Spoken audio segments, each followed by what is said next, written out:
गुरुवार होता त्याच्यामुळे बनवताना मी वडे खाल्ले नव्हते, पण लौकीचे वडे पहिल्यांदाच बनवली ह्या सीझनचे आणि खूप छान झाले। घरगुती लौकी असेल तर अजूनच सुंदर।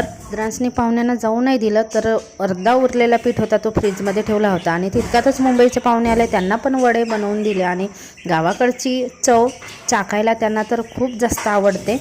नंतर बघा आईने काय काय आणले होते, लाडू, चिवडा, मुरमुऱ्याचे लाडू। आता संक्रांत येते म्हटल्यावर मुरमुऱ्याचे लाडू गावाकडून आले तर एकदम भारीच वाटते। संध्याकाळची दिवाबत्ती झाली, संध्याकाळचा चहा झाला। चहा झाल्यानंतर 5-10 मिनटं थांबल्यानंतर मी लागले स्वयंपाकाला आणि काय बनवणार होते आज मेथी, बटाटे आणि तुरीचे दाणे टाकून मिक्स भाजी। भात ठेवला, कुकर लावला आणि भाजी।